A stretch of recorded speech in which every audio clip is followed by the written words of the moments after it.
Merci.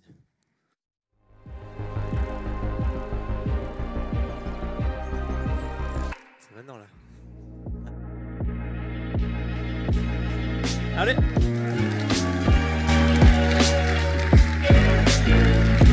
C'est sûr pas très bien dansé, mais...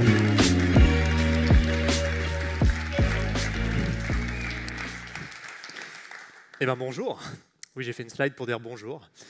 J'espère que vous êtes en forme olympique, sans la neige de culture, c'est toujours mieux. Alors ce soir, on est dans un cadre à la cool, entre nous, entre amis, entre associés, en famille, dans un cadre chaleureux même, et je remercie l'embarcadère d'ailleurs pour son accueil. Mais c'est pas pour autant qu'on n'a pas des grandes choses à vous annoncer et des trucs importants à vous dire. Donc j'espère que vous êtes chaud. Est-ce que vous êtes chaud ?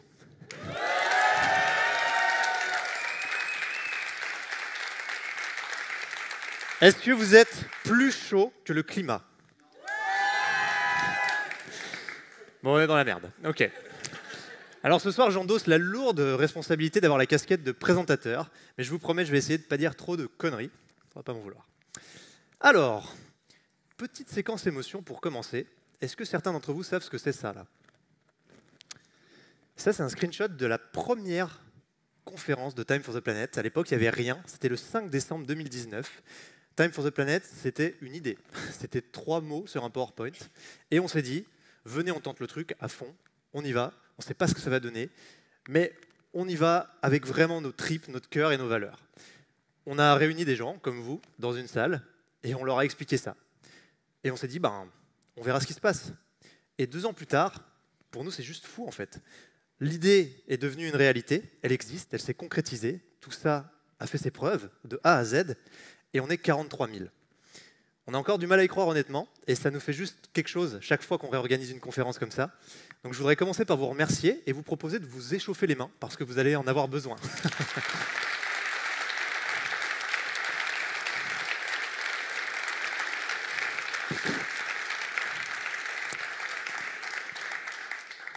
Alors, on va enchaîner avec cette citation parfaitement authentique de Gilbert Montagnier, qui nous dit « C'est en faisant le premier pas qu'on voit le mieux la route ». Pourquoi on a pris cette citation pleine de sens ? Tout simplement parce que c'est un peu ça, Time for the Planet. Ça pourrait être notre mantra. En fait, depuis le début, on ne sait pas exactement comment on va faire, on a une idée d'où on veut aller, et on tente. On tente des trucs, on lance des choses, et on apprend. C'est un peu comme dans la science, avec la méthode scientifique. On propose une hypothèse, et après on réunit un collectif autour de cette hypothèse pour challenger l'hypothèse. Alors il y a du doute, il y a de la suspicion, il y a des gens qui ont peur, il y a de l'énergie, il y a du positif, il y a des idées, et tout ça, ça fait que l'hypothèse se place au bon endroit et qu'on réussit à atteindre nos buts. Time for the Planet, c'est ça. C'est un mouvement auto-apprenant, c'est un mouvement agile qui nous appartient à toutes et tous, et c'est vraiment la force du truc. On n'arrête pas d'apprendre et on n'a pas fini de le faire. Typiquement, moi par exemple, j'ai appris le métier de l'investissement, que je ne connaissais pas et qui est plutôt utile dans ce qu'on fait, ou le métier de moine bouddhiste, parce que tous les jours, il y a un mec qui me dit que ce qu'on fait, c'est impossible, ou que c'est une vaste arnaque, ou que cette histoire de dérèglement climatique entre nous, ça sent quand même le complot. Et pourtant, on est toujours là et on continue d'apprendre. Alors, quand on apprend et qu'on continue d'avoir des grandes ambitions, et vous connaissez les nôtres, on se retrouve à avoir certaines choses qui changent, et il y a des évolutions. C'est de ça dont on va parler ce soir, des grandes évolutions qu'on va commencer à mettre en place à partir de maintenant pour Time for the Planet. Alors honnêtement, si le nom de la soirée avait tenu qu'à moi, on aurait écrit un truc du genre comment on compte tout défoncer sa grand-mère, mais on m'a dit que c'était un peu violent, que ça allait faire peur aux enfants. Du coup, on a mis un R devant évolution, ça fait révolution, et puis ça fait comme si on était des poètes. Bienvenue dans la révolution. Avant de se lancer officiellement dans notre soirée, je voudrais quand même faire un petit bilan. Alors je sais qu'il y a beaucoup de gens ici, et même parmi celles et ceux qui nous regardent en ligne, qui connaissent très bien Time for the Planet, même presque plus que nous. Mais il y en a aussi qui ont besoin parfois d'une petite actualisation. Et donc je me suis dit, comment je fais pour faire un bilan rapide sans emmerder trop de gens ? Eh bien on va faire un petit pari. Je me suis dit que j'allais faire le bilan en un laps de temps suffisant pour faire l'amour. 1 minute. Alors oui, on m'a dit que tout le monde ne faisait pas l'amour pareil, bon je sais pas. Est-ce qu'on peut me lancer mon magnifique chronomètre pour faire mon petit bilan ? Alors il y a carrément un chronomètre avant le chronomètre. Alors c'est parti. En 2 ans, on a construit tous ensemble une structure qui est capable d'accueillir et de fédérer, de coordonner des millions d'actionnaires partout dans le monde, que ce soit des citoyens, des entreprises, des associations. Tout le monde peut venir. On a créé un processus de sélection pour détecter les meilleures innovations du monde, les choisir, mais aussi recruter des entrepreneurs chevronnés pour porter ces innovations, les faire exister et les déployer à grande échelle. On a levé des millions d'euros en crowdfunding, on est le plus gros crowdfunding de l'histoire de France. Je pense qu'on peut un peu bomber le torse, mais n'applaudissez pas, ça va me cramer ma minute. Et on a reçu plus de 700 innovations, on en a étudié des centaines, on a investi sur 3 boîtes, on a validé la thèse de Time for the Planet en mettant plus de 2,8 millions d'euros en jeu, et surtout, on a créé une communauté de gens qui sont des grands malades, et ça c'est vous pour la plupart, et honnêtement il y en a qui sont vraiment des grands malades parce que vous consacrez tellement de temps à Time for the Planet qu'il y en a qui laissent tomber leurs enfants. Et ça c'est pas bien, il ne faut pas faire ça. Alors je vous propose encore une fois d'échauffer vos mains parce que c'est vous ça. Merci. Hop là.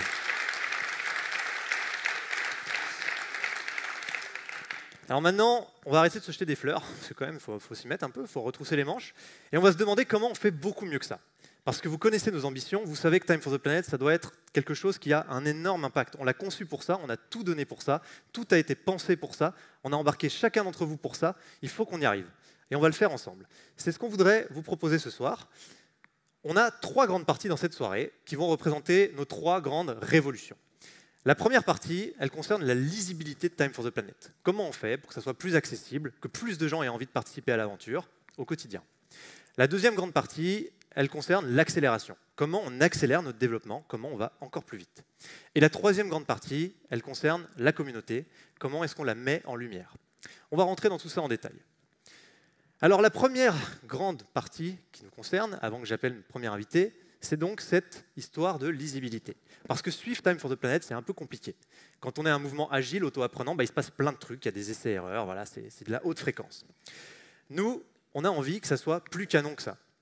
Donc on s'est dit, en reprenant une magnifique citation d'Albert Einstein, qui nous dit, c'est quand même mieux quand on y comprend quelque chose, qu'on allait travailler à faire un truc plus compréhensible, plus lisible, parce que maintenant qu'on a fait l'ensemble de la boucle, on va pouvoir répéter ça régulièrement et peut-être créer des cycles, des rendez-vous. C'est toute l'idée. Alors, cette magnifique image, elle est là pour vous poser une question. Est-ce que parmi vous, il y en a qui regardent des séries? Levez la main, faites-vous plaisir. Ah, pas mal. Est-ce qu'il y en a qui sont accros à leurs séries? Ok, il y en a quand même pas mal. J'ai une deuxième question. Est-ce que parmi vous, il y en a qui font des apéros? J'aurais été déçu qu'il n'y ait personne. Est-ce que parmi vous, il y en a qui sont accros à leurs apéros? Ça, c'est un problème. Il faut quand même le noter. Et une troisième question, bon, ça elle me concerne. Est-ce qu'il y en a qui aiment le beurre de cacahuète? Ah, ça va, c'est pas mal. Je pensais être tout seul, c'était un pari, je me suis dit c'est cool. Ok, effacez cette question. On va aujourd'hui vous proposer de faire une fusion. Voilà, pour certains qui connaissent peut-être Dragon Ball Z. On va essayer de fusionner les séries et les apéros. Et pour ça, je vais appeler notre premier intervenant de la soirée, mon cher ami et associé, j'ai nommé Nicolas Sabatier. Je vous prie de l'applaudir très fort. Allez.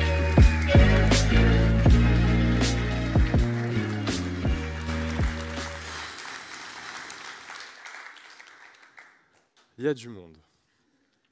Alors, pour cette première révolution, messieurs, dames, je remets ça à l'endroit. La première des révolutions, c'est déjà quand même de préciser, de rappeler pour tout le monde ce que fait Time for the Planet. Sa mission, donc, c'est de détecter des innovations permettant de réduire les émissions de gaz à effet de serre. Tout ça, une fois qu'on les a trouvées, on y apporte de l'argent, un ou une créatrice d'entreprise confirmée, et puis on avance. Sauf qu'en fait, entre le moment où cette innovation arrive sur la table de Time for the Planet et le moment où on vote un investissement en Assemblée Générale, il se passe du temps. Pour bien préciser ce qui se passe pour tout le monde, on commence d'abord par une présélection. On va vérifier que les innovations déposées rentrent bien dans les 5 domaines les plus émetteurs de gaz à effet de serre pointés par le GIEC. Bâtiment, agriculture, transport, industrie et énergie. Ça prend un gros mois. Ensuite, elles arrivent devant des milliers d'évaluateurs et d'évaluatrices, 5500 formés aujourd'hui, qui, à ce stade, vont étudier le potentiel de l'innovation. Ils passent tout au peigne fin et ils cherchent tout ce qui a un effet direct et mondial sur les gaz à effet de serre.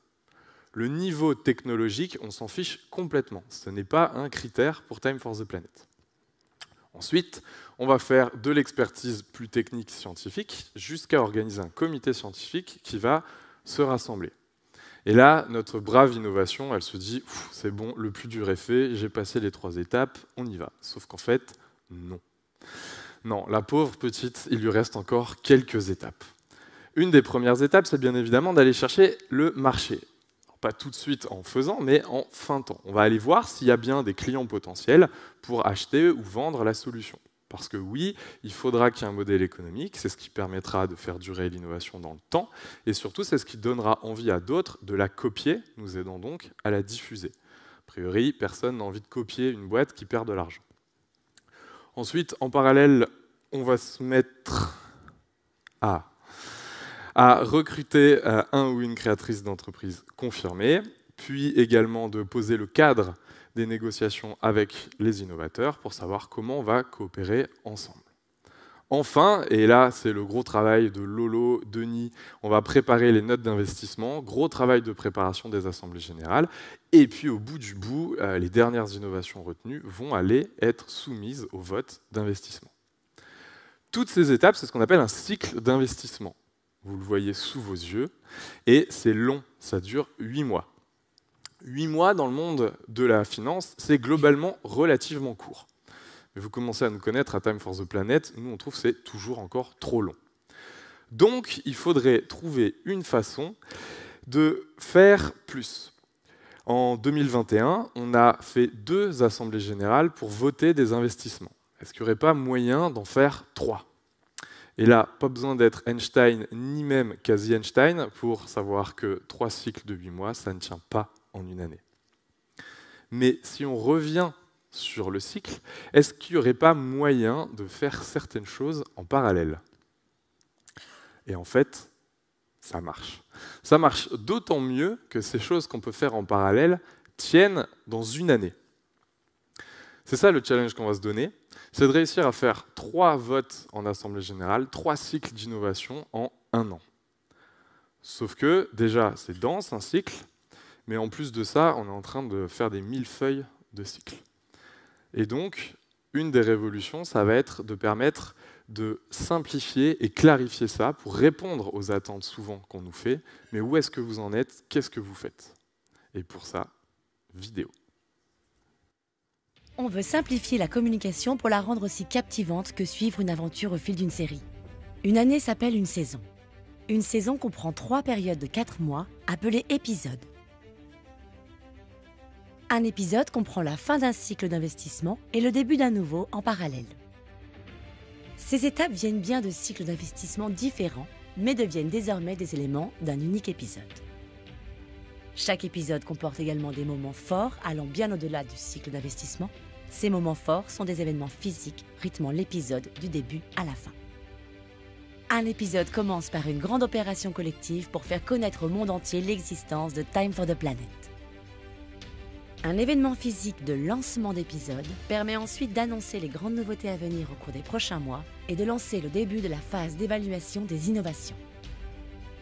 L'épisode se conclut par un autre événement physique comprenant une assemblée générale, un bilan de tout ce qui a été réalisé, la cérémonie des remerciements et un moment festif.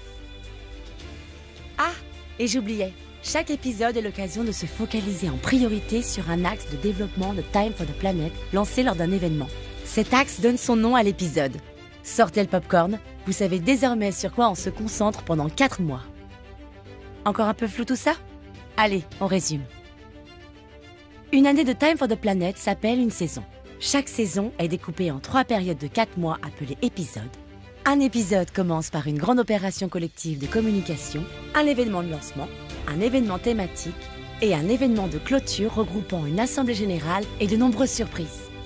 Un épisode comprend systématiquement toutes les étapes d'un cycle d'investissement.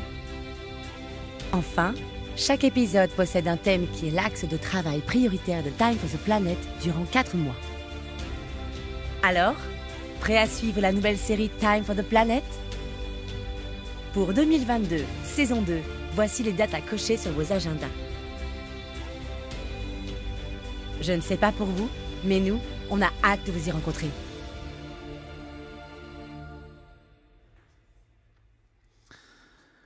En fait,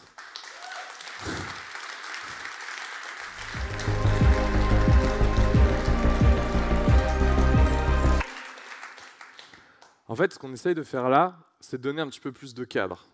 Souvent, vous l'avez remarqué, au cours de ces premières années, tout d'un coup, paf, il y a un événement qui sortait de nulle part un mois avant, et ça sortait vraiment un mois avant de nos têtes, et on organisait tout en un mois. Et le problème, c'est que ça peut être un petit peu déroutant. On ne sait pas forcément quand va être la prochaine AG, c'est difficile de bloquer les dates, etc. Là, on va apporter un petit peu de cadre. Ça va permettre d'augmenter la lisibilité. Ces événements, à l'origine, Time for the Planet, on prévoyait toujours de les faire en physique. On est amoureux de ça, des rencontres humaines, des interactions. On sait que ça fait du sens et que ça apporte beaucoup.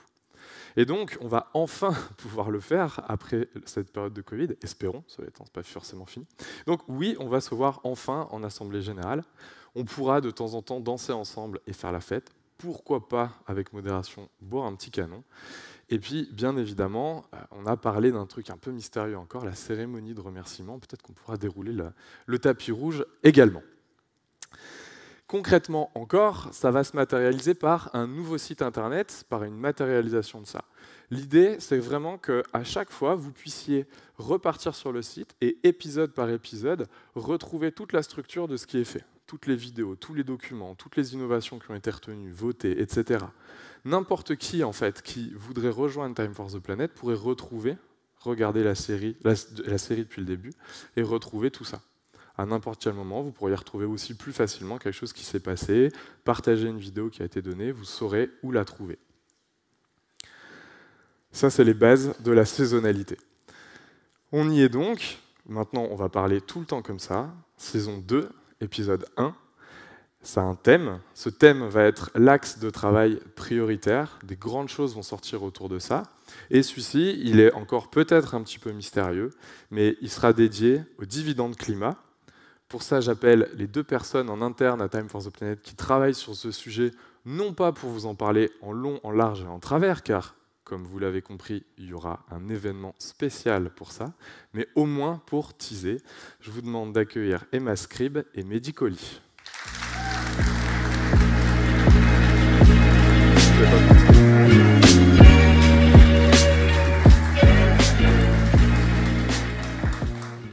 Et oui, pour ce premier épisode, on va énormément vous parler de ces fameux dividendes climat. Alors, comme tout le monde le sait ici, il n'y a pas de dividendes financiers à Time for the Planet. Mais on a toujours dit qu'on ferait un retour pour la planète à nos actionnaires.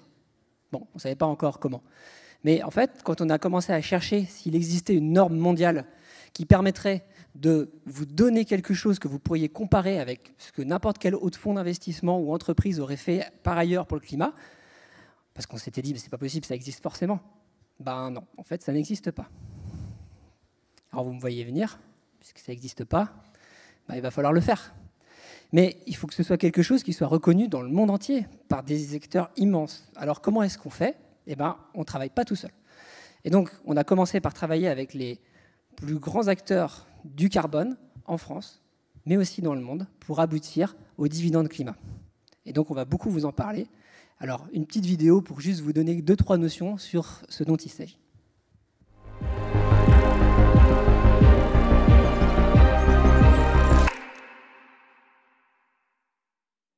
Many companies have set a goal of carbon neutrality.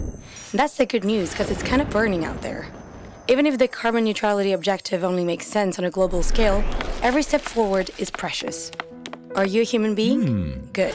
We're talking to you. If you're also personally concerned by the climate emergency and you are an executive of a company, a bank, or an investment fund, then we have more good news.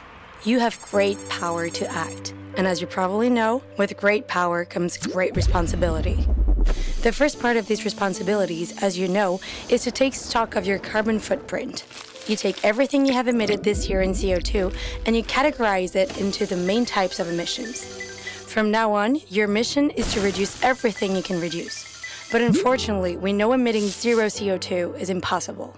To understand this, let's look at the remaining emissions, the ones you absolutely can't reduce. See, these are other people's emissions. This is what we generally call Scope 3 of the carbon footprint. As long as the air conditioning you use in your offices contains powerful greenhouse gases, as long as your raw materials are extracted thanks to oil, and as long as your servers consume vast quantities of carbon-based energy, you can't go any further in your reduction process. To reach a net zero contribution, we need a collective global investment to finance the necessary innovations for change and create carbon sinks. And for that, we currently use carbon credits. The problem is first, that you have to buy them every year, and second, that a ton of CO2 costs more and more. But that was before climate dividends changed the game. Instead of buying CO2 reductions every year, become a producer of CO2 reductions. How? By investing in a company that reduces emissions through innovation and that pays you a climate dividend every year. This dividend corresponds to a number of tons of CO2 equivalent captured or reduced. For example, the CO2 reduced thanks to a company that markets the first air conditioning without HFC gases, which are 2,800 times more harmful to the climate than CO2. Become a shareholder of this company and you will receive climate dividends every year based on the number of tons of CO2 that have been captured or reduced thanks to this system. Yes, every year, with zero time limit. With Time for the Planet, we can be even more effective. We only create companies based on an innovation which aims to reduce greenhouse gas emissions on a global scale. These innovations are open source, allowing any company to copy, improve, and market them. So every year, we add up to the CO2 reduced by our own companies and those of all the companies that use our innovation in open source. And that can add up to a lot of companies, a lot of CO2, and a lot of dividends. That total CO2 is then distributed to our shareholders in the form of climate dividends. If you own 1% of timeshares, you get 1% of that total CO2 back. Thanks to the open source, shared innovations, and continuous improvement, year after year, the climate dividend is exponential. And it's all thanks to a single initial financial investment. In short, the sooner you invest, the greater your climate returns. This is the snowball effect. You receive climate dividends from all the companies created after your investment. Thus, the older your Time for the Planet shares are, the greater their impact is. With climate dividends, the value of your Time for the Planet shares is entirely linked to the level of CO2 impact of your investment. How we use our money defines the world we want to live in.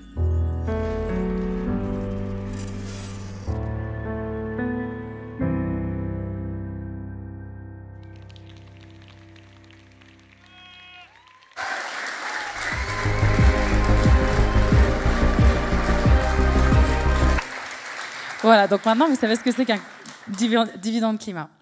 Du coup, comment on fait pour que le dividende climat devienne un outil mondial utilisé dans tous les pays? Pour aller le plus vite possible et faire le mieux possible, on a bien sûr recours à l'intelligence collective, c'est-à-dire qu'on rassemble des organisations autour d'une même table.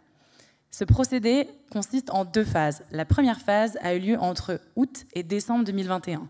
On a mis autour de la table justement des acteurs français de premier plan. L'ADEME, qui est l'Agence française pour la transition écologique, SWEEP, qui est une start-up dédiée à la réduction du carbone, Carbone 4, qui est le cabinet de conseil cofondé par Jean-Marc Jancovici, dédié à la transition, et également le Net Zero Initiative, qui est le référentiel le plus reconnu en France pour aider les entreprises à réduire leurs émissions de gaz à effet de serre. La deuxième phase se déroule entre janvier et juin 2022. L'objectif, c'est de déployer les dividendes climat de manière internationale dans tous les pays du monde. Et pour ça, on va s'entourer des plus grandes organisations mondiales.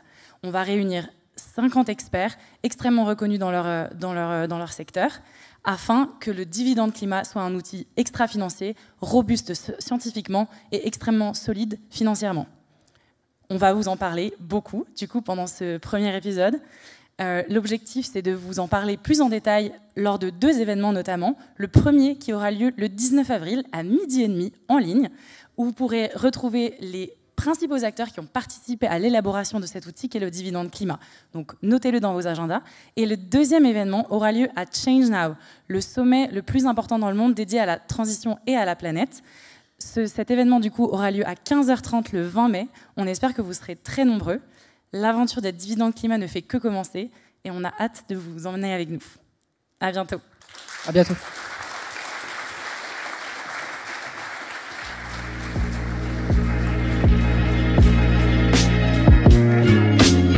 Moi, je danse pas deux fois, c'est bon. Bon, là vous l'avez compris, chez Time for the Planet, on s'ennuie, on est sur des petits sujets, voilà, on bricole. Bon, clairement, l'objectif de ces épisodes, c'est que dans 2-3 ans, quand vous voyez quelqu'un qui vous spoil, qui vous révèle ce qui va se passer dans l'épisode précédent, vous avez envie de la battre froidement. Voilà, c'est ça l'ambition. On espère y arriver. En tout cas, c'est l'objectif. Puis on aime bien les ambitions ici, donc ça devrait le faire. Alors, on poursuit notre soirée, on continue, avec notre deuxième partie, comment est-ce qu'on accélère? Parce que je pense que ça ne vous aura pas échappé, on a quelques petits objectifs, comme par exemple lever 1 milliard d'euros, ça reste quand même notre objectif de base. Comment est-ce qu'on va y arriver? Ça peut paraître un peu lointain pour certains, on va vous expliquer tout ça. On a aussi l'obligation, c'est même pas un objectif, c'est l'obligation de devenir un mouvement mondial, parce que Time for the Planet ne peut fonctionner que si c'est un mouvement mondial. Il faut qu'on détecte les meilleures innovations, et elles ne sont pas qu'en France, elles sont partout. Il faut qu'on s'entoure des meilleurs entrepreneurs du monde, et il faut aller les chercher partout. Et surtout, il faut qu'on soit présent partout avec des réseaux d'associés qui permettent de faire germer les graines. Et c'est vraiment, je pèse pas mes mots quand je dis que c'est une question de vie ou de mort. Ce mouvement, il doit être mondial, il faut absolument qu'on y arrive. Et là encore, eh ben, il va falloir qu'on vous présente 2-3 trucs. Alors c'est vrai que depuis le début, on est souvent en contact avec les Captain Obvious. Vous savez, c'est ces gens qui défoncent des portes ouvertes au point qu'ils en ont l'épaule bleu fluo et qui nous disent à peu près tous les jours des trucs comme les gars, ça serait pas mal si vous passiez à la télé, hein, vous y avez déjà pensé? Ou des trucs genre mais pourquoi vous ne levez pas direct 1 ou 2 milliards avec des grandes banques? Comme ça, vous vous concentrez sur l'exécution plutôt que de passer du temps à la levée de fonds. Là, ça a l'air chiant cette histoire. Et puis on a aussi régulièrement des gens qui nous disent ah les gars, mais sortez de la France, quoi. Enfin, je veux dire, allez partout, quoi. On sait, on sait. Mais il ne faut pas oublier un truc, c'est quand même qu'on est une toute petite équipe. On a de la chance, vous êtes très nombreuses et nombreux à nous aider, mais de base, on est une petite équipe. Et donc, on avait un certain nombre d'autres challenges à relever. Il fallait qu'on démontre la faisabilité de Time for the Planet, il fallait qu'on valide la thèse de Time for the Planet pendant 2 ans pour être crédible, pour avoir validé tout ça. Et la France, c'était notre laboratoire. Donc maintenant, on va passer à l'étape d'après. Et les Captain Obvious ont raison.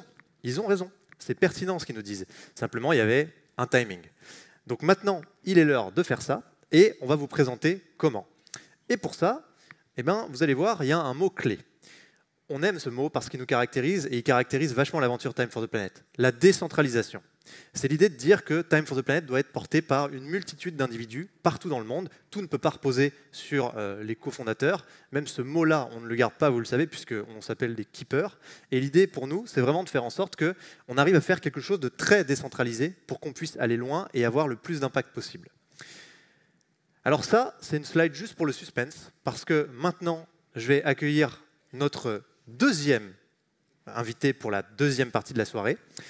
Son visage vous dira peut-être quelque chose, peut-être que vous l'avez déjà vu, mais je n'en dis pas plus. Allez, on l'accueille chaleureusement.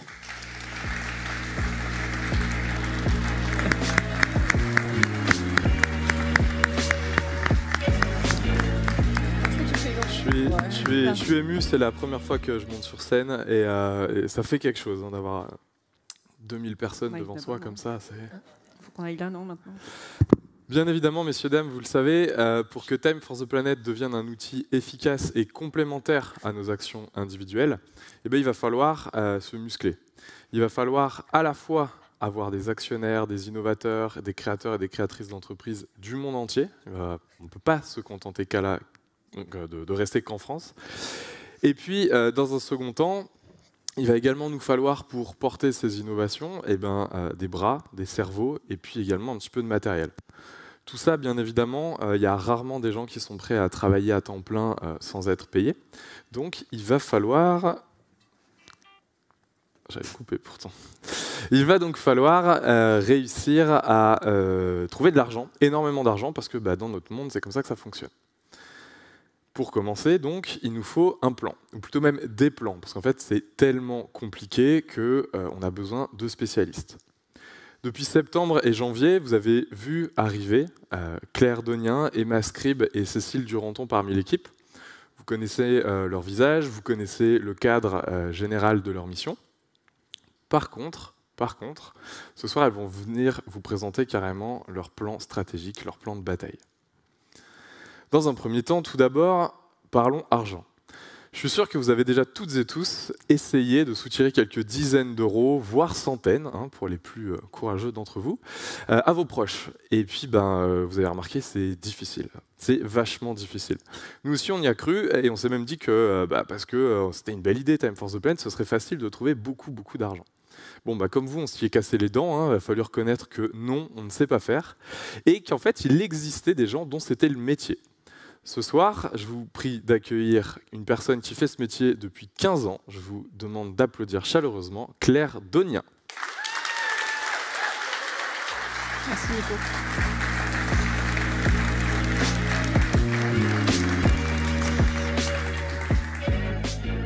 C'est en effet très impressionnant. Bonsoir. Alors oui, aller chercher 1 milliard d'euros, c'est extrêmement ambitieux, et plus particulièrement quand en plus on ne propose absolument aucun retour sur investissement aux gens qui investissent. Alors c'est très ambitieux, mais c'est possible. Il y a un certain nombre de grandes organisations, un certain nombre de projets à but non lucratif, qui ont déjà réussi à lever 1, voire plusieurs milliards d'euros. Alors chacun de ces projets était unique, mais leur levée de fonds répondait toutes à un certain nombre de règles communes, et ce sont ces règles qui, aujourd'hui, inspirent la manière dont nous-mêmes, nous allons aller chercher ce fameux milliard. Alors parmi les règles, les lois auxquelles sont soumises ces levées de fonds, il y a la fameuse loi de Pareto, cette loi qui nous dit que 20% de nos efforts donnent 80% de nos résultats. Alors en levée de fonds, qu'est-ce que ça dit? Ça dit que 80% de notre levée de fonds viendra de 20% de nos investisseurs. Alors on pourrait se dire, bon, bah, ça c'est bon pour les autres projets. Est-ce que c'est le cas aussi pour Time for the Planet?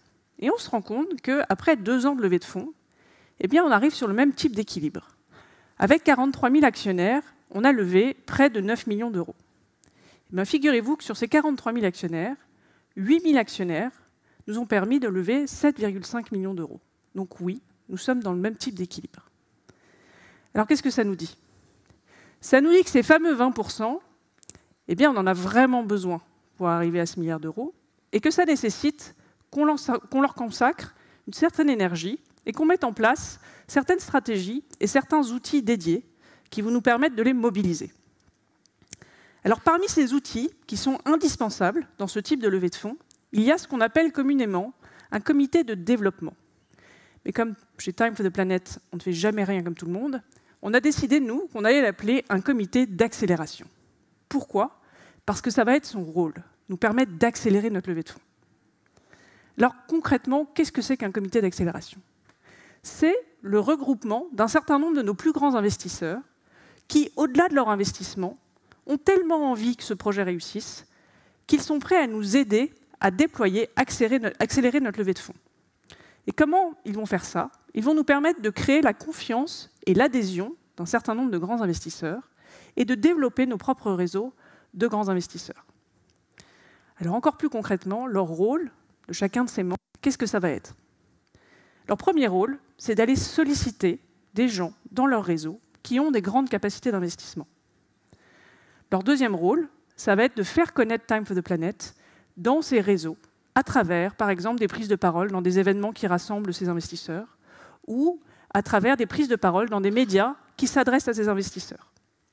Et puis leur troisième rôle, ce sera de participer aux événements que nous allons organiser pour encourager ces grands investisseurs à nous rejoindre et à nous aider à animer une forme de dynamique dans cette communauté de grands investisseurs. Alors l'impact d'un tel comité, on peut l'illustrer de cette manière. Prenons l'exemple de Michel Étafon. Michel Étafon a investi 2 millions d'euros dans Time for the Planet. Et puis au-delà de son investissement, il a décidé d'accepter de rejoindre notre comité d'accélération. Michel s'engage ainsi à aller voir 10 à 15 personnes dans son réseau pour les inciter à investir à la même hauteur dans Time for the Planet. Statistiquement, il y en aura peut-être 5 qui accepteront d'investir un montant équivalent dans Time for the Planet. Donc Michel, grâce à Michel, nous aurons levé 2 millions avec Michel, plus 10 millions supplémentaires. Alors imaginez multiplier cet effet-là par 10 ou 15 membres de comité d'accélération. Et au-delà de ça, parce que ces gens-là auront réussi à ramener d'autres grands investisseurs à nos côtés, alors des grands investisseurs qui sont plus éloignés de nous vont tout d'un coup se dire « Tiens, il se passe quelque chose, mes copains là, ils ont rejoint ce mouvement, peut-être que moi aussi je vais y aller ». C'est un peu l'effet de « il en faut un ou deux qui jettent dans la piscine pour que les autres aient envie d'aller se baigner ». Et concrètement, moi je le vis au quotidien dans les rendez-vous que je fais actuellement. Cette question revient quand même souvent, mais au fait, qui sont les autres grands investisseurs qui sont à vos côtés aujourd'hui? Donc vous voyez bien que ce comité d'accélération va jouer un rôle essentiel dans notre levée de fonds. Alors dans les autres grands principes de ce type-là de levée de fonds, c'est oui, nous avons un objectif final d'1 milliard, c'est très bien, mais cet objectif, il faut le découper en sous-objectifs pour pouvoir avoir un plan d'action progressif en fonction de ces sous-objectifs. Parmi ces sous-objectifs, nous pensons que nous avons la capacité d'aller lever 200 millions d'euros en France, grâce entre autres à notre comité d'accélération français. Alors 200 millions d'euros, quand on revient à ce que je vous racontais sur la loi de Pareto, ça veut dire quoi? Ça veut dire que 80% de ces 200 millions d'euros vont venir de 20% des actionnaires. Et là, on commence à avoir une petite idée des montants d'investissement qui vont être nécessaires.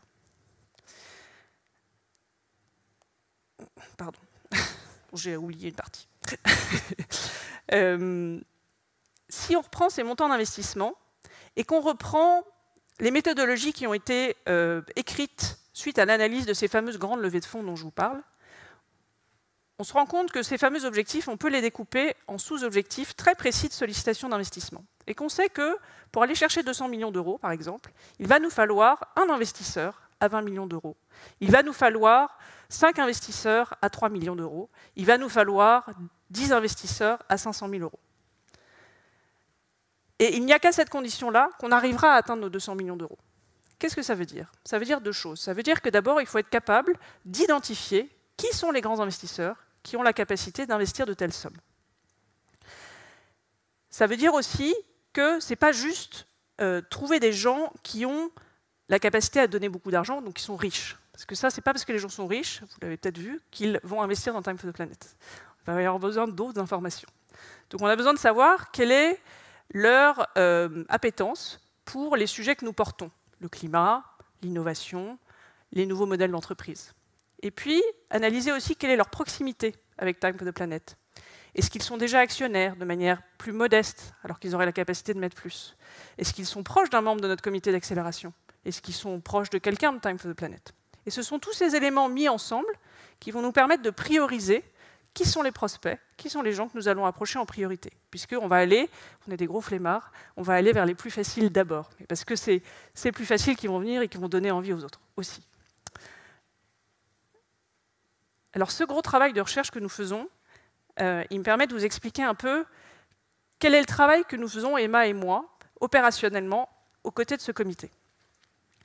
Premièrement, ce gros travail d'identification et de qualification qui est essentiel, parce que ça nous permet en fait de ne pas juste aller voir ces gens du comité d'accélération en disant « Bon, alors, qui sont vos copains riches que vous pourriez aller voir pour nous ?»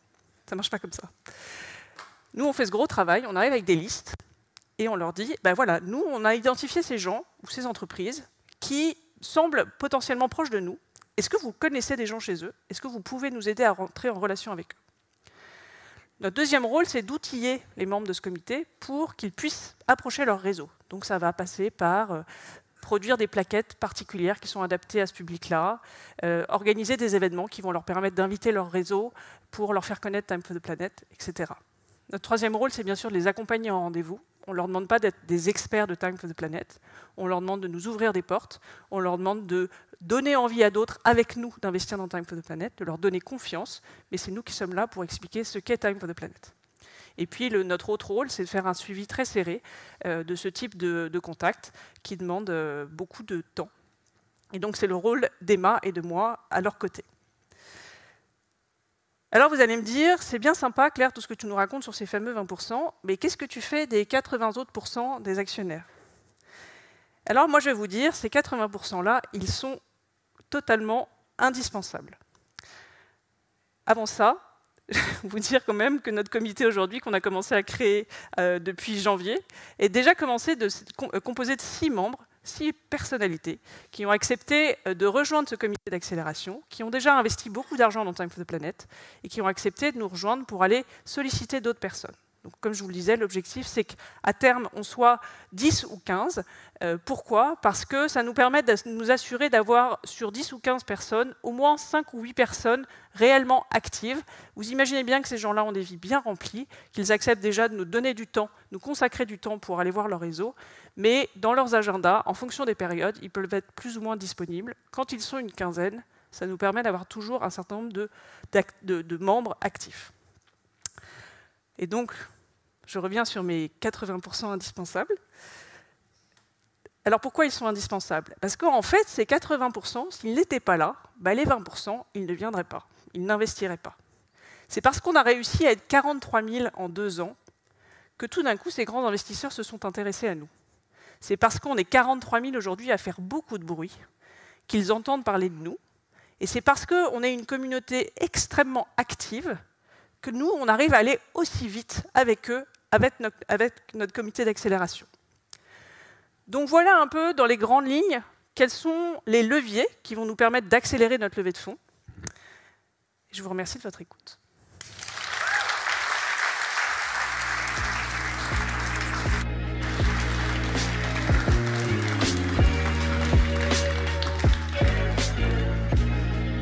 Ah, personnellement, je dors mieux depuis qu'elle s'en occupe.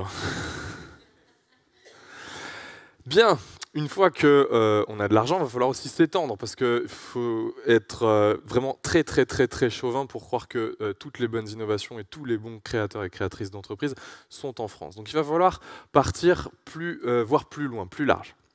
Et bien évidemment, dès la première heure de Time for the Planet, il y avait des personnes qui nous disaient « Mais quand est-ce que vous commencez l'internationalisation? Quand est-ce que vous parlez en Angleterre, aux États-Unis, au Brésil, partout ?» Alors nous, on avait envie, autant qu'eux, parce que oui, il faut aller vite, Sauf que on ne peut pas tout faire au début. Et c'était d'autant plus important de commencer à se concentrer sur la France que, d'une part, on a besoin de démontrer, de tester que ce qu'on propose est réalisable. Ça, c'est fait. Et puis, deuxièmement, parce que ça sera une force plus tard d'aller à l'étranger, dans une langue et une culture différentes, en disant « Regardez ce qu'on a fait en France, on veut faire la même chose avec vous dans votre pays. » Et pour ça, on a de nouveau expérimenté, comme dit Arthur, avec beaucoup de quarks. C'est des gens actifs, actionnaires ou non, qui nous aident. Et il y a plein de gens dans des pays à l'étranger qui ont essayé de faire ça, de faire beaucoup de dépenses d'énergie pour faire sortir de terre Time for the Planet. Et malgré toute leur belle énergie, on est arrivé à la conclusion avec eux que c'est long et extrêmement compliqué. Ça prend du temps. Et donc, qu'est-ce qu'on fait quand on s'aperçoit qu'on ne peut pas faire? On recrute des professionnels. Et de nouveau, on a trouvé une personne dont le métier, depuis 10 ans, c'est d'ouvrir des pays. Oui, voilà, j'ai appris que c'était un métier. Je vous demande d'applaudir chaleureusement Cécile Duranton.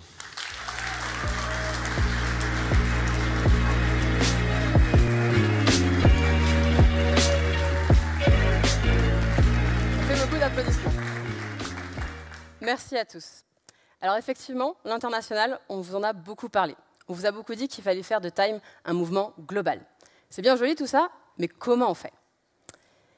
Alors, la première chose, c'est ce que Nico vous a dit, c'est qu'on a des actionnaires dans le monde entier qui ont participé à faire grandir Time, qui ont parlé de Time à d'autres personnes pour que des associés du monde entier nous rejoignent. C'est pour ça qu'aujourd'hui, on est présent dans plus de 80 pays, et c'est ce que vous pouvez voir sur cette carte. Oui, mais jusqu'ici, Time n'avait pas mis de moyens. Et ouvrir un pays, ce n'est pas juste du temps et de l'énergie, mais c'est aussi des ressources et des compétences particulières. Ouvrir un pays, c'est mon métier. J'aimerais commencer par vous emmener dans une aventure qui a eu lieu il y a quelques années. C'est une histoire vraie, j'ai juste changé le nom du protagoniste. On est dans une entreprise du nord de la France. C'est une entreprise qui se développe bien et qui veut s'étendre à l'international. Gérard, qui est basé dans les bureaux de la France, est responsable de cette belle initiative. Il va donc commencer à chercher des contacts dans l'Europe. Il cherche à trouver quelqu'un qui sera prêt à vendre ses produits. Au bout de quelques semaines, bingo, un distributeur espagnol semble hyper motivé pour distribuer les produits. Il va donc faire son premier voyage. Il arrive en Espagne, l'équipe est sympathique, il semble connaître leur marché. Ça paraît plutôt pas mal. Gérard revient donc au bureau, voir ses managers, avec un avis extrêmement positif. Tout le monde est d'accord, il ne faut pas rater l'opportunité. Gérard retourne donc pour une deuxième visite quelques semaines plus tard, qui se conclut par la signature d'un contrat. Génial, l'international va commencer avec l'Espagne. Ça se fait bien avec une petite sangria. Oui, mais attends, peut-être qu'on fait ça trop vite. Au final, après quelques mois, le projet n'avance pas. Les ventes ne décollent pas. Bon, c'est pas grave, vous me direz. Gérard, il a peut-être perdu un peu de temps, mais il va pouvoir recommencer et trouver d'autres partenaires. Oui, sauf que non, en fait. Parce que le contrat qu'il a signé engage sa boîte pour 20 ans sur une exclusivité de territoire. Une exclusivité de territoire, ça veut dire qu'on ne peut travailler avec personne d'autre sur un territoire donné, ici, l'Espagne. Panique à bord, Gérard contacte le service juridique de la boîte, des heures de discussion pour trouver une solution, mais il faut se rendre à l'évidence, il n'y en a pas. Sa boîte doit donc faire une croix sur ce beau pays qu'est l'Espagne et son marché potentiel. Oui, mais pourquoi ils en sont arrivés là?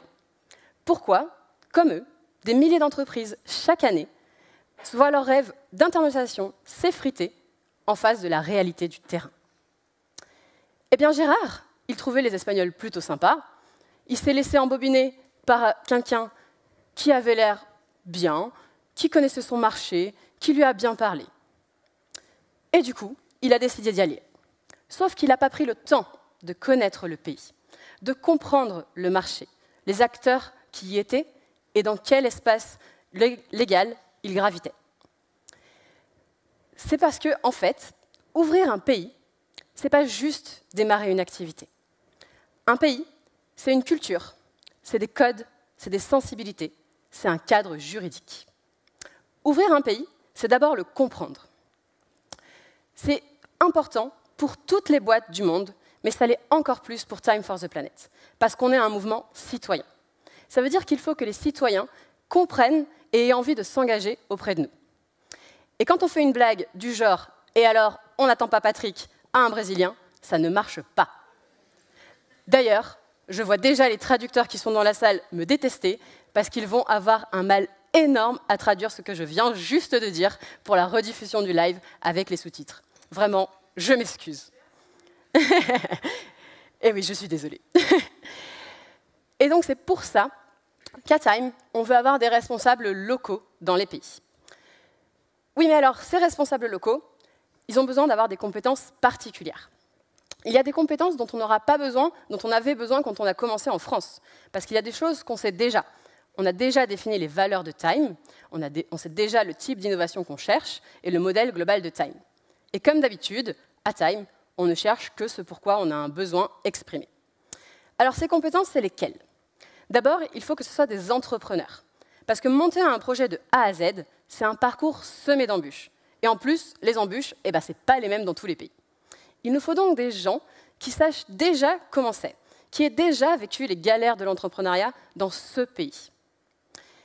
Ces personnes-là, en plus, on a défini 2 profils qui sont importants. Le premier, c'est vraiment la pièce maîtresse, c'est celui que j'appelle le community builder. Pourquoi c'est la pièce maîtresse? C'est parce que, comme vous l'a dit Emma, il y a les 80% d'actionnaires qui sont essentiels pour pouvoir ensuite trouver les 20% d'actionnaires qui auront le plus gros potentiel d'investissement. Il nous faut donc une personne qui soit capable d'engager les citoyens, de leur donner envie de rejoindre le mouvement. Il nous faut une personne qui soit capable de créer du contenu et de faire grandir une communauté digitale d'actionnaires. La deuxième personne, le deuxième profil, il vient compléter ce premier. Je pense que vous me voyez venir, c'est le responsable des grands investisseurs.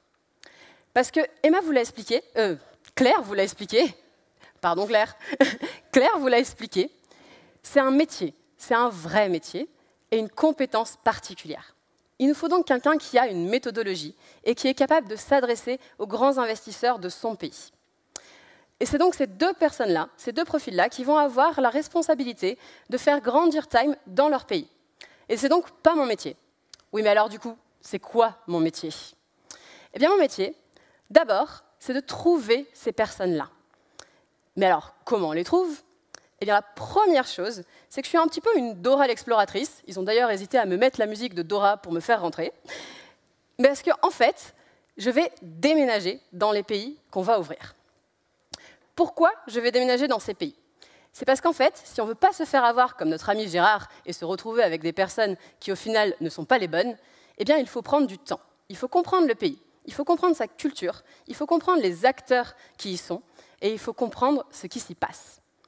Je vais donc, chaque fois qu'on va ouvrir un pays, passer 6 mois, 1 an, 2 ans, jusqu'à ce que tout roule.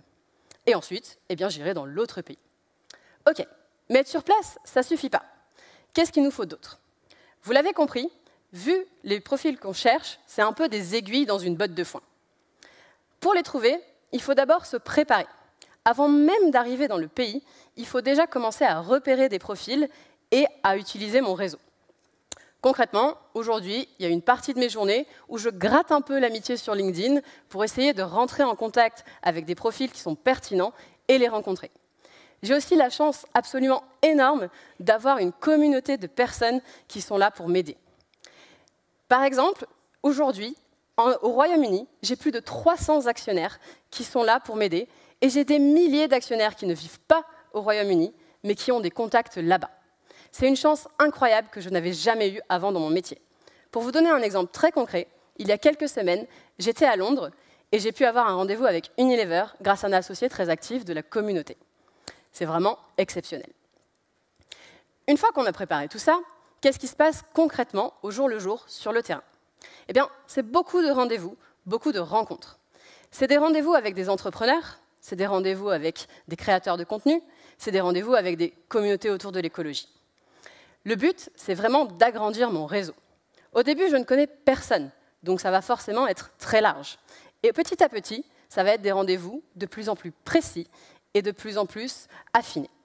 Il y a aussi quelque chose qui est hyper important, c'est de bien qualifier avec toutes les personnes qui me proposent d'en rencontrer d'autres si ce rendez-vous sera pertinent. Vous avez donc compris un petit peu cette méthodologie. Mais en plus de ça, il y a une mission qui est un peu temporaire, qui n'est pas ma mission sur le long terme, c'est celle de commencer à faire connaître Time dans le pays. Plus Time sera connu, plus on aura de chances que les entrepreneurs qui peuvent nous rejoindre en entendent parler et en aient envie. Ça passe par des articles, des conférences et toutes sortes d'activités qui peuvent aider à la notoriété de Time dans ce pays-là. Concrètement, la dernière fois que j'étais à Londres, il y a quelques semaines, j'ai donc rencontré, par exemple, des entrepreneurs qui sont en train de monter une communauté autour de l'écologie et qui vont me permettre de présenter Time à cette communauté. J'ai aussi rencontré une agence publicitaire qui est plutôt motivée pour pouvoir nous aider. Et j'ai organisé un événement avec les actionnaires qui étaient sur place pour qu'ensuite ils puissent en parler à leurs proches. C'est donc très concret. En plus de ça, une fois que j'ai trouvé les personnes, j'ai une autre mission qui est celle de l'acculturation. Time, c'est un projet avec beaucoup de profondeur, aux multiples facettes et une culture très forte. Si on veut que la personne soit capable de reproduire et d'adapter le modèle tout en respectant l'idée qu'il y a derrière Time et son esprit, il faut qu'il la comprenne parfaitement. Et ça, forcément, ça prend du temps. J'estime qu'il me faudra à peu près 6 mois à passer avec ces personnes, à faire des rendez-vous, à discuter de la stratégie pour qu'ils soient prêts. En plus de ça, même une fois que je suis partie d'un pays, j'ai une mission qui est essentielle, c'est celle de m'assurer que tous les responsables de Time, que ce soit en France, à l'étranger et partout dans le monde, discutent ensemble de la stratégie et de la vision globale de Time. C'est essentiel si on veut qu'il y ait une cohérence mondiale du mouvement. Mon rôle, c'est donc d'être un petit peu un pont entre les personnes et de leur permettre d'être sûrs qu'ils se comprennent et qu'ils s'alignent, même s'il y a des différences culturelles. Vous avez donc compris notre stratégie, mon boulot au quotidien, mais concrètement, maintenant, par où on commence? Alors, je pense que vous me voyez venir, parce que je vous ai parlé de Londres au moins 2 fois dans ma présentation. On va commencer par le Royaume-Uni. Alors, contrairement à ce que vous pensez peut-être, on ne s'est pas mis autour d'un jeu de fléchettes avec une carte du monde dans le fond pour choisir le pays. On a quand même un petit peu réfléchi. Il y a 3 raisons pour lesquelles on a choisi le Royaume-Uni.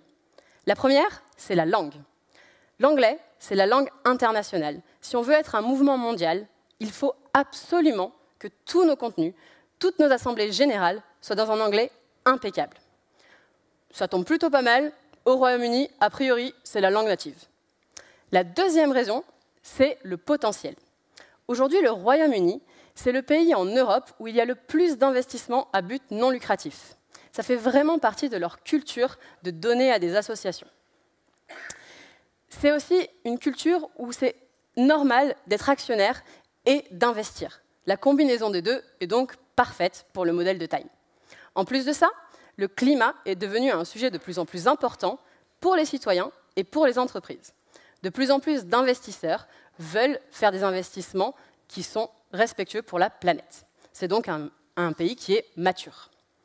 Ok, mais là vous allez me dire, bon, on aurait peut-être pu prendre les États-Unis. A priori, niveau langue et potentiel, on n'était pas trop mal. Oui, mais il y a un avantage pour le Royaume-Uni, c'est que c'est proche. Le Royaume-Uni, c'est le premier pays qu'on va ouvrir. C'est là où on va faire nos armes. C'est donc extrêmement précieux que j'ai mes collègues proches qui puissent venir me voir pour m'aider et qui puissent rencontrer rapidement les responsables que j'aurai trouvés sur place.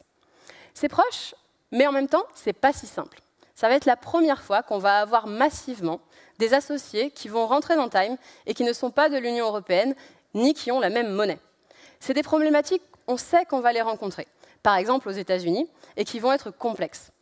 Ouvrir le Royaume-Uni en premier, ça va donc déjà nous permettre de réfléchir à ce problème et de penser à comment on va pouvoir le résoudre, quelle est notre stratégie sur ces sujets-là. Voilà, vous savez tout. J'ai hâte de partager avec vous les avancées dans les prochains mois. C'est un beau défi qu'on se lance, mais j'en suis sûre, il sera très riche et d'autant plus grâce à vous tous. Merci.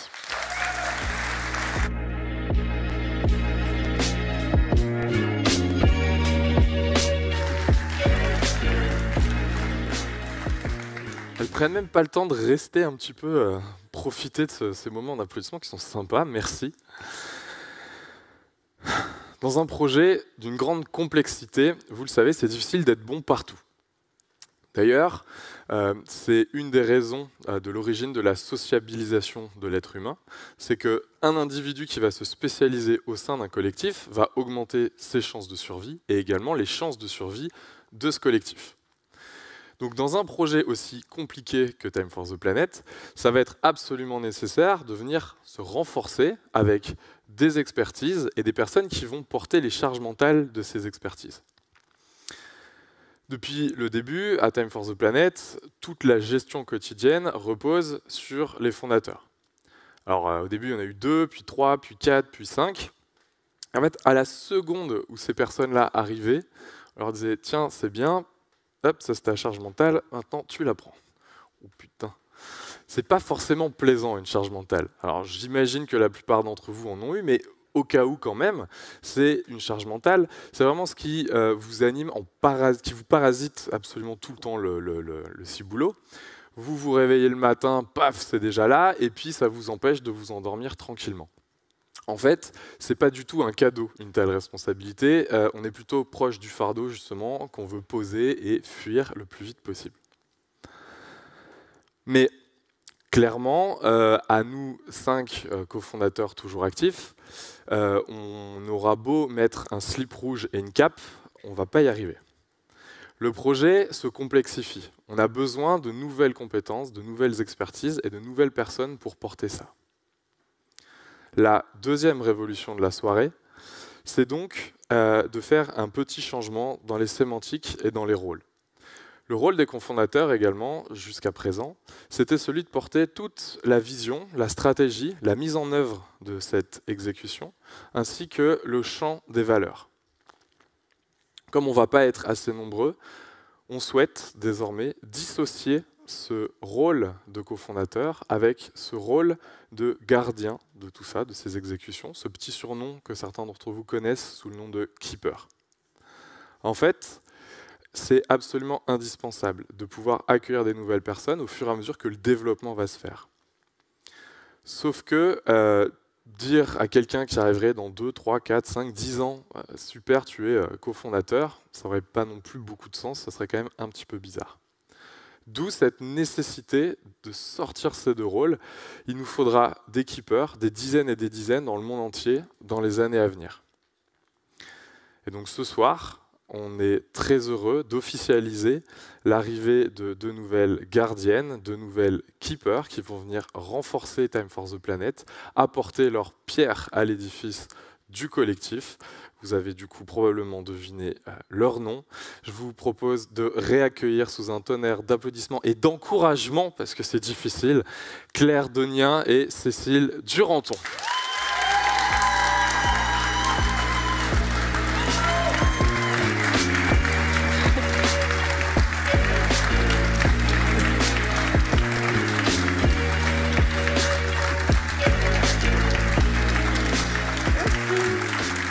Ah bah voilà les applaudissements là. Hein, on profite, ah, c'est sympa. Merci, hein. merci. On est bien fort. Ça va. Ça fait du bien. Alors, je suis particulièrement content d'être là parce que vous imaginez que même si on n'est pas forcément les rois de l'organisation au poil de cul, on est quand même, on a fait quand même plusieurs séances de répétition, de filage, et ce moment-là, eh ben, elles ne l'ont pas répété, donc je ne sais pas, je vais découvrir en même temps que vous, et je suis super content, je vais les faire rougir un peu à ce moment-là. Je souhaiterais que vous témoigniez, voilà, qu'est-ce qui se passe depuis tous ces jours et toutes ces semaines, mesdames. Claire, Cécile, qu'il vous fasse. Très bien. Shifumi. On peut faire un Shifumi si tu veux. Non, je vais y aller. Alors, on ne l'a pas répété aussi parce qu'on n'était pas très sûr de ce qu'on voulait dire jusqu'à il n'y a pas très longtemps. À mon avis, Claire est dans le même cas que moi. Mais vraiment, donc, c'est une aventure incroyable. Et donc, Nico l'a dit, il y a une charge mentale à prendre, mais prendre une charge mentale pour un projet aussi beau que celui de Time, que je connais aussi bien, et pour avoir le plaisir de travailler avec ces gens tous les jours, c'est vraiment un honneur. Et donc, oui, c'est une charge mentale, mais je la prends vraiment avec plaisir. Et j'ai vraiment découvert une façon de travailler avec eux depuis quelques semaines, quelques mois, qui est incroyable. Et j'ai vraiment des collègues incroyables. Et je suis ravie de prendre cette charge en même temps que Claire, qui m'accompagne donc pour féminiser la keeperie, comme on a dit, par chez nous.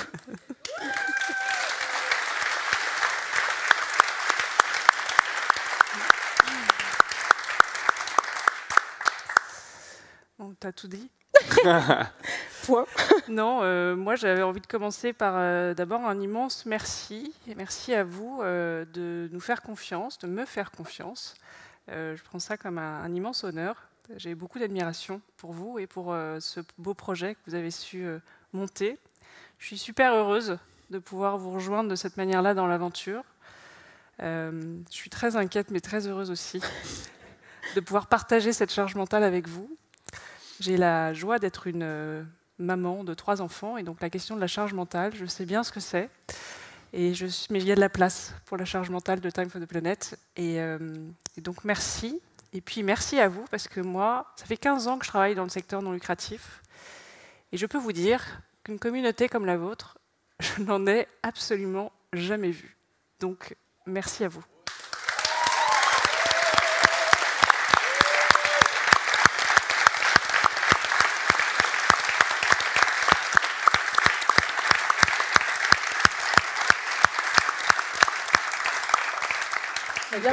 Est-ce qu'on ne ferait pas revenir notre animateur préféré? Oh oui. Musique. Arthur.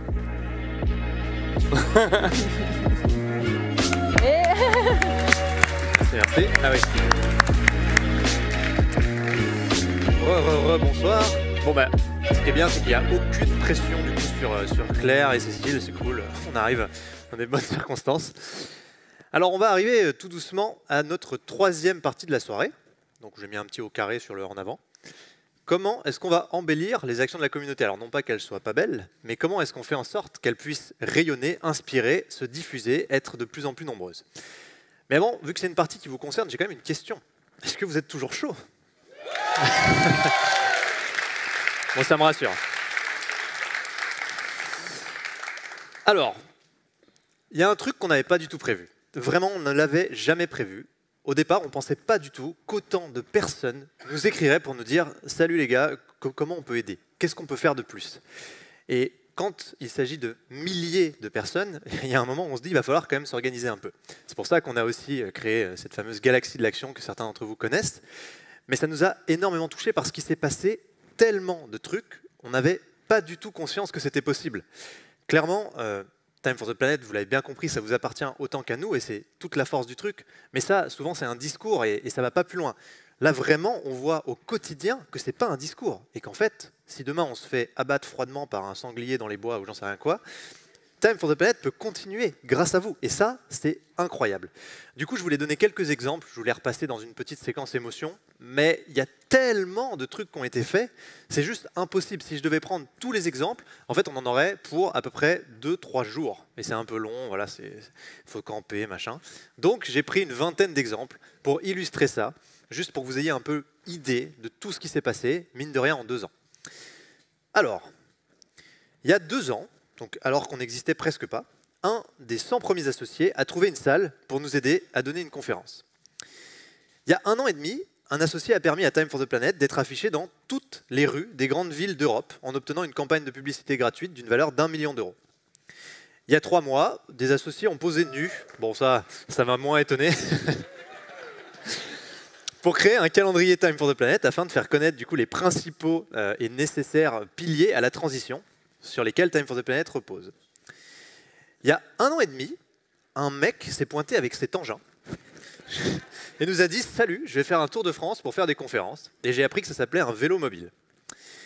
Il y a 1 an, des groupes d'associés ont carrément traduit notre site dans plusieurs langues du monde, donc italien, polonais, espagnol, anglais. Il y a 8 mois, des associés ont fait une chanson d'humour extrêmement douteuse sur Time for the Planet. Peut-être qu'on aura l'occasion d'y revenir. Il y a 3 mois, un associé assez similaire a parlé de Time for the Planet à Karim Duval pendant son spectacle, de manière courtoise évidemment. Il y a 1 mois, un associé a tranquillement pitché Time en live sur Fun Radio, on l'a appris 1 mois plus tard. Il y a 6 mois, des associés ont entièrement sous-titré une émission en travaillant 3 jours, même la nuit, 3 jours non-stop. Des associés ont organisé du coup des petites réunions pour faire en sorte qu'un maximum d'entrepreneurs découvrent le projet et investissent. Je crois que j'ai sauté les 24 heures là, non? Oui, voilà, je voulais quand même le donner parce qu'ils ont organisé aussi un événement, donc les 24 heures de Time for the Planet, en totale indépendance et autonomie. Rita, qui est là en haut, n'a pas dormi pendant 24 heures pour l'organiser. On a corrigé plus d'1 million de fautes d'orthographe, dont la moitié était mienne. Franchement, c'est quand même la classe, je suis assez content.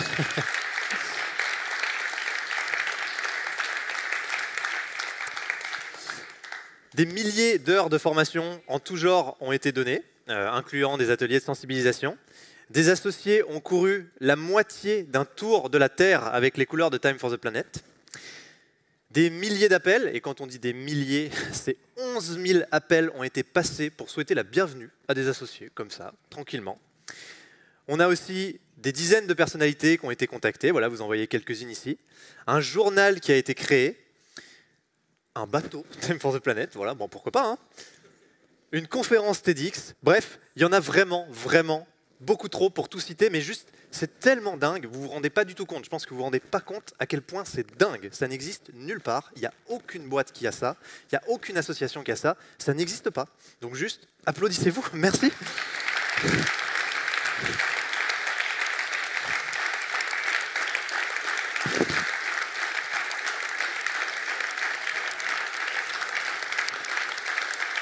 Merci. Du coup, j'ai mis une licorne en attendant, je trouvais que c'était cool. Alors, pour vous présenter la suite, parce qu'il y a une suite évidemment, on vous parle d'embellir les actions de la communauté. Je prends évidemment une citation toujours aussi authentique que les autres, d'Alexandre le Plus Grand, qui nous dit « Appelez 3 fois de suite le même mec sur scène ». En fait, c'est toujours une bonne idée. Du coup, je vous prie d'applaudir encore Nicolas Sabatier.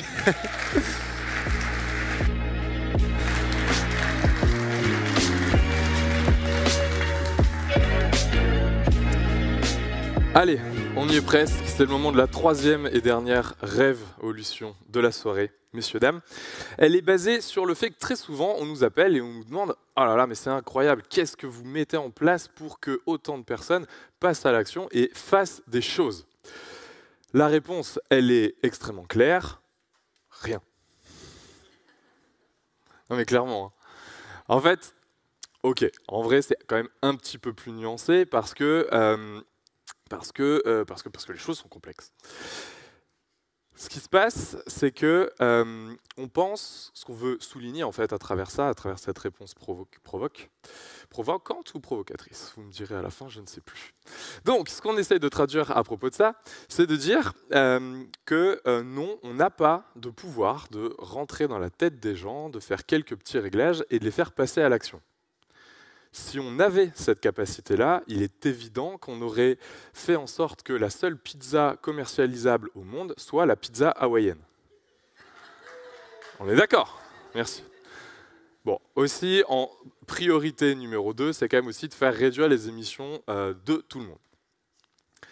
Si on ose affirmer que ce n'est pas possible d'avoir du pouvoir là-dessus, c'est parce que, selon nous, motiver les gens, c'est une croyance. Quand on croit qu'on peut motiver des gens, c'est qu'on a envie de croire qu'on a du pouvoir sur les autres pour les faire agir. Et en fait, c'est extrêmement rassurant parce que si on a ce pouvoir d'action, eh ben, on se sent utile et donc on se sent bien. À Time, vraiment, on met ça de côté. En revanche, il y a quand même des choses que Time peut faire. Parce que, en règle générale, il y a quand même ces notions de « il y a bien moyen de motiver les gens ».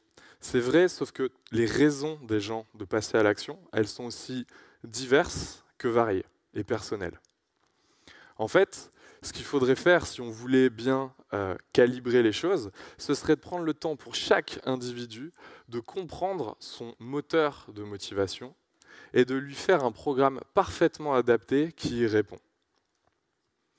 Sauf que ça, au début, comme le disait Arthur, on n'avait pas prévu d'organiser une communauté ou d'organiser ça.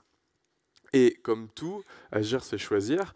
Et quand tu n'as pas beaucoup de moyens, donc pas beaucoup de temps, eh ben, ce programme parfait d'aider des gens à accomplir une sorte de quête personnelle, eh ben, on a dû y renoncer.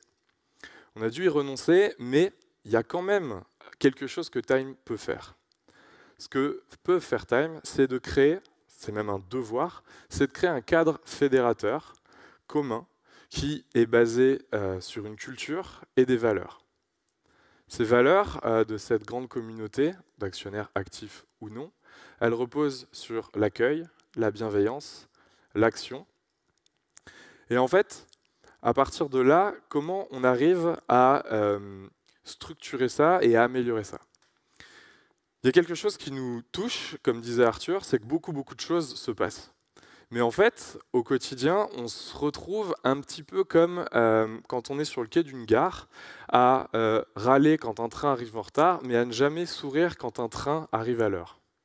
En réalité, si Time for the Planet était ce réseau de voies ferrées, eh bien en fait, un train qui arrive à l'heure, c'est un coup de main d'un associé. Et en fait, cette action, elle relève d'un petit miracle quotidien, un coup de main ou un train qui arrive à l'heure. Eh bien nous, on aimerait que pour chacun de ces coups de main, pour chacun de ces petits miracles, on pense collectivement à remercier les personnes à l'origine de ça, pour ne pas être blasé des coups de main et blasé des gens qui font.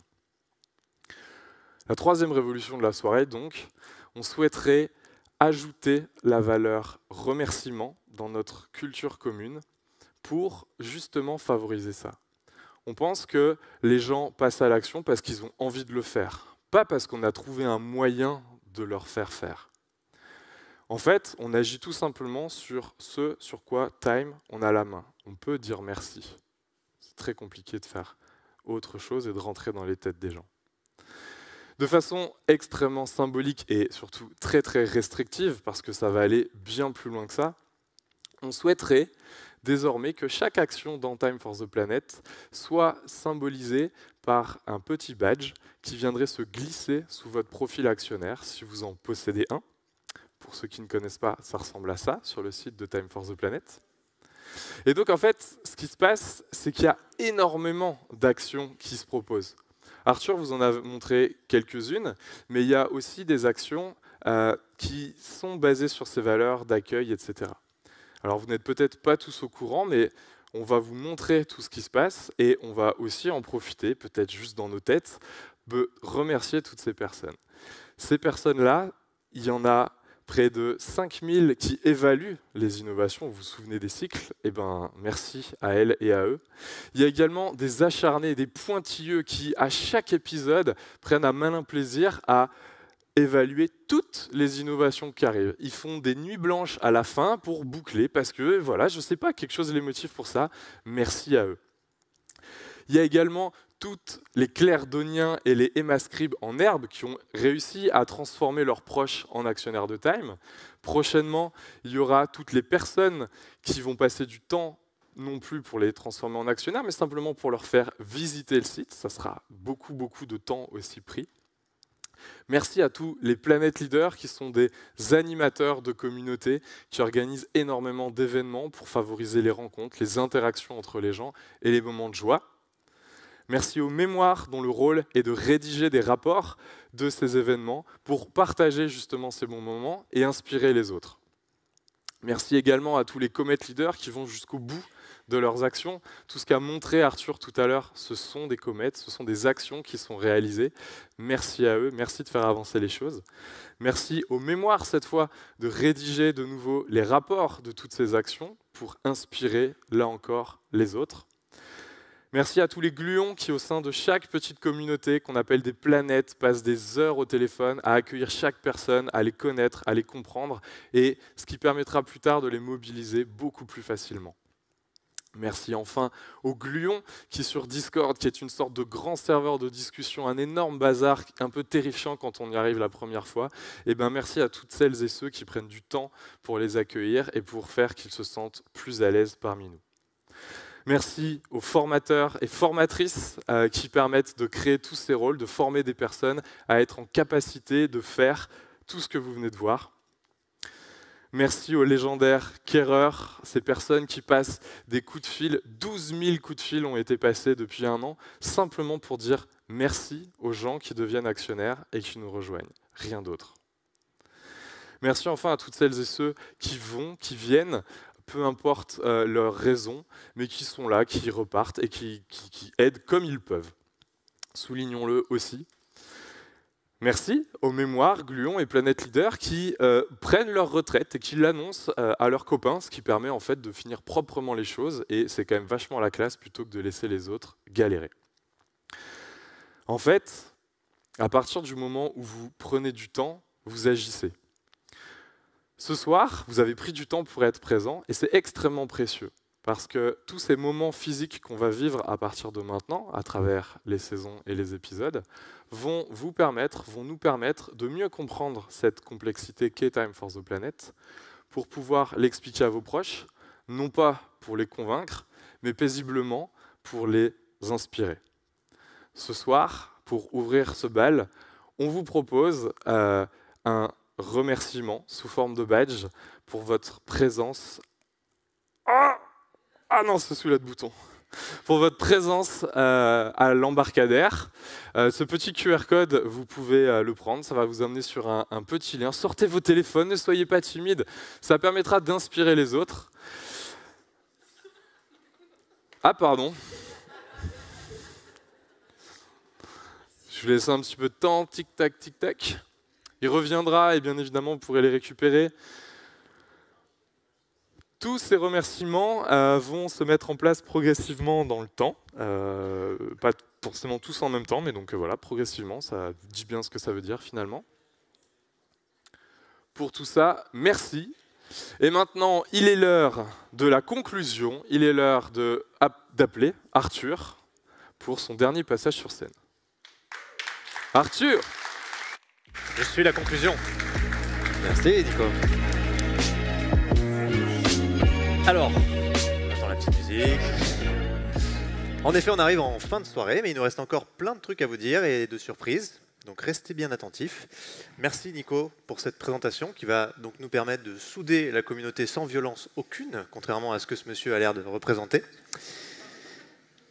Alors, on va finir en beauté, parce que je sens que vous avez besoin de vous dégourdir un peu les jambes, et il y a un kiff que j'ai envie de faire depuis le début de Time. On va faire une énorme photo en selfie. Je vais appeler tous les permanents de Time avec moi, et on va tous se mettre là derrière et faire un énorme bordel. Voilà, ça me fait très plaisir de faire ça. Mais on continuera après, c'est juste pour vous faire plaisir, voilà. Allez, faisons ce selfie de la mort. Peut-être que ceux sur les côtés, il faudra que vous vous rapprochiez, hein, je ne vais pas vous mentir. On peut... Attends, fais voir ce que ça donne.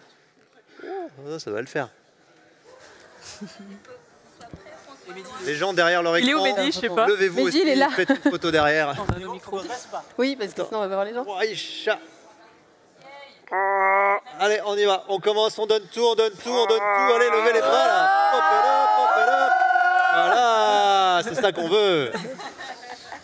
Merci, vous pouvez vous casser tous. Cassez-vous de ma scène. Merci beaucoup, ça fait plaisir d'avoir fait ça et ça fera un peu de buzz sur les réseaux sociaux, c'est important. Voilà, moi je suis un peu accro à ça. Alors, juste je vous remets le programme parce que je ne sais pas si vous l'avez bien suivi, mais voilà, il y a plusieurs trucs. Donc, le 18 mai, vous vous rappelez, c'est l'Assemblée Générale, c'est hyper important, c'est les moments où on élit les innovations qu'on va déployer ensemble.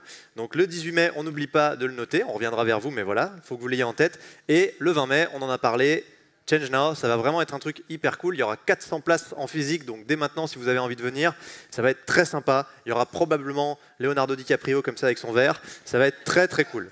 Donc commencez bien à vous mettre tout ça en tête. Et comme vous le voyez sur le programme, sur chacun des épisodes, on va faire une OP collective. Vous savez, c'est ce moment où on envahit les réseaux sociaux, plus personne ne peut nous blairer pendant 2-3 jours, après ça va, ils reviennent. Et clairement, la dernière qu'on a fait, ça a été démentiel. Je ne sais pas si vous vous rappelez, c'était en décembre, après l'annonce des innovations. On a eu des journées, déjà pendant 10 jours, on avait plus de 300 associés par jour, et on a eu une journée notamment à 1000 associés. Parce que vraiment, quand on fait les choses ensemble, tous ensemble, vous ne vous rendez pas compte du média qu'on est. C'est juste démesuré. On génère des millions de vues tous ensemble en faisant notre petit post. Et comme ça, à chaque fois, on fait grandir Time for the Planet, on passe une nouvelle marche, on passe un nouveau cap. Du coup, là, on vous a laissé un peu tranquille, on vous a laissé un peu en vacances pendant quelques mois, mais il va falloir reprendre. Et donc, l'OP collective de ce premier épisode, on va en parler, donc c'est pas Change Now. Là, on remet le flashcode, mais je pense que vous avez eu le temps, on le remettra après si besoin. Voilà, vous me direz. C'est une OP collective qui nous tenait un peu à cœur, parce qu'en fait, quand le dernier rapport du GIEC est sorti, il a encore fait un flop. Alors, au début, il y avait Messi. Là, il y a une guerre. Bon, c'est un peu plus... OK, c'est un peu différent de Messi. Mais encore une fois, il y a des scientifiques du monde entier qui ont passé un temps de malade mental, qui ont répondu à des commentaires de dizaines de milliers d'experts, qui nous ont fourni un document qui nous permet de nous sortir du bazar dans lequel nous nous trouvons actuellement, pour utiliser un doux euphémisme. Et encore une fois, il n'y a vraiment pas assez de gens qui ont vu ce média, puisque c'est un média, le rapport du GIEC. Et on s'est dit, est-ce qu'on peut faire un truc cool où on aide le GIEC aussi à avoir de la visibilité sur ces chiffres et où on continue de parler de Time for the Planet. Et donc la prochaine OP qu'on va vous proposer, elle arrive lundi dans vos boîtes mail, comme d'hab.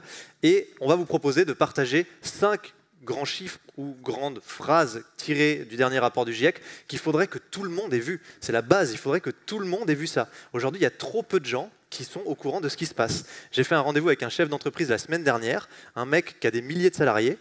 Je lui parlais, à un moment, il a fermé la porte, il m'a dit « Est-ce que tu peux m'expliquer cette histoire de gaz ?» Je vous jure qu'il m'a dit ça. Et je lui ai dit « Comment ça, cette histoire de gaz ?» Et il m'a dit « Ben ouais, je comprends rien en fait. » Il faut qu'on fasse plus de bruit autour de tout ça parce que les gens ne sont pas assez au courant. Donc lundi, on vous propose un truc sympa, un post par jour d'un des grands chiffres du GIEC et évidemment une description où vous pourrez expliquer que vous, une des solutions que vous utilisez, c'est Time for the Planet. Donc rendez-vous lundi, n'oublions pas.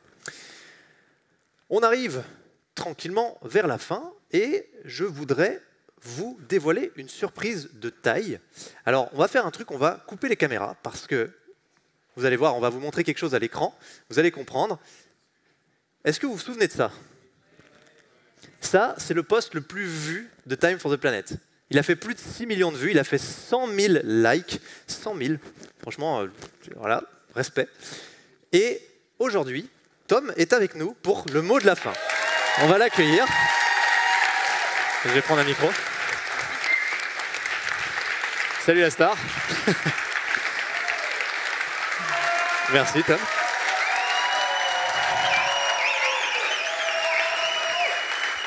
Il le mérite, il le mérite.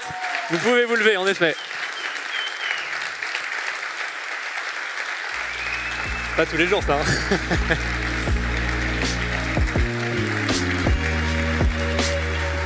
On attend. Bravo. Yep.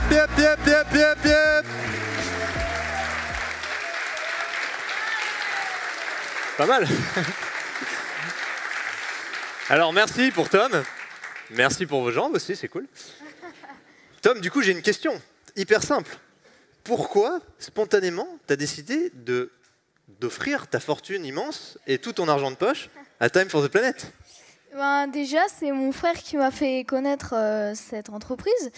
Il dit entreprise et pas Astos. Putain, il est déjà au-dessus de la moyenne. Ok.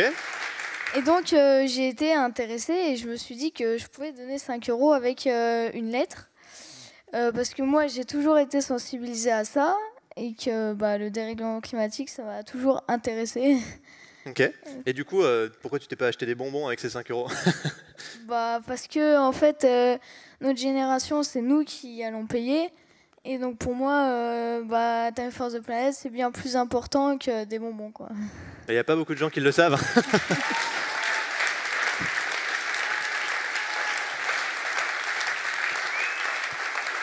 Ça va, t'es pas trop intimidé? Comment? T'es pas trop intimidé, ça va? Non, ça va. Ils sont gentils. Ils sont gentils. Tout à l'heure, en rentrant, tu m'as dit un truc aussi. Tu habites à un endroit où il y avait de la neige et tu m'as dit il n'y a plus de neige et tu peux plus faire des igloos. Ça m'a fait marrer. Du coup, tu peux peut-être nous en parler rapidement. C'est qu'avec le dérèglement climatique, du coup, il y a plus de neige.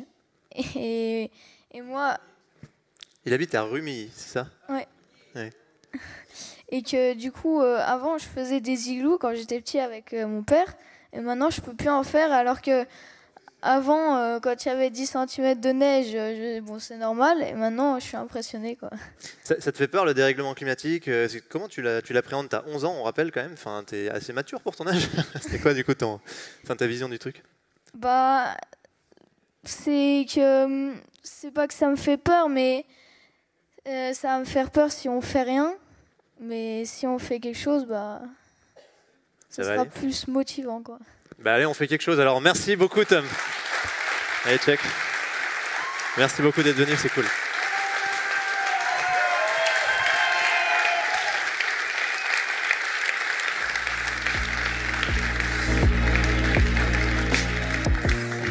Bon, une dernière citation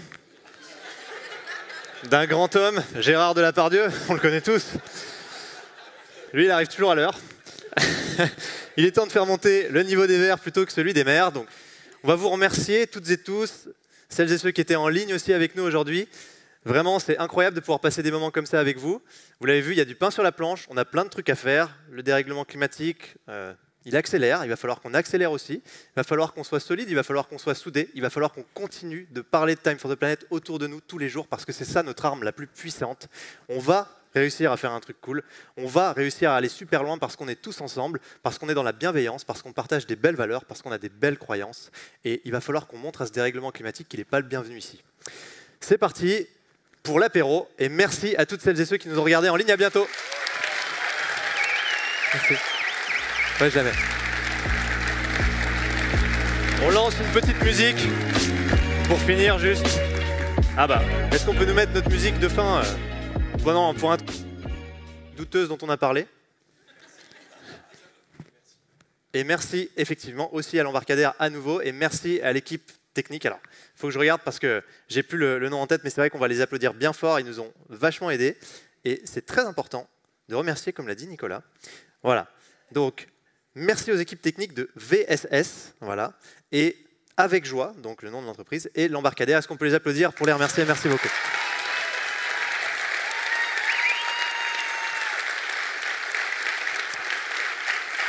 Allez, c'est parti.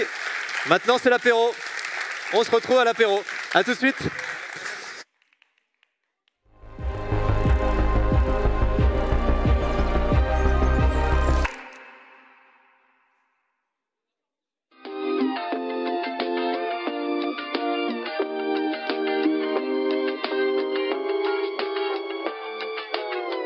La tristitude, c'est quand il fait moins 15 au Texas en été, que l'Australie est en proie au feu de forêt, que Jeff Bezos ne s'intéresse qu'à ses fusées.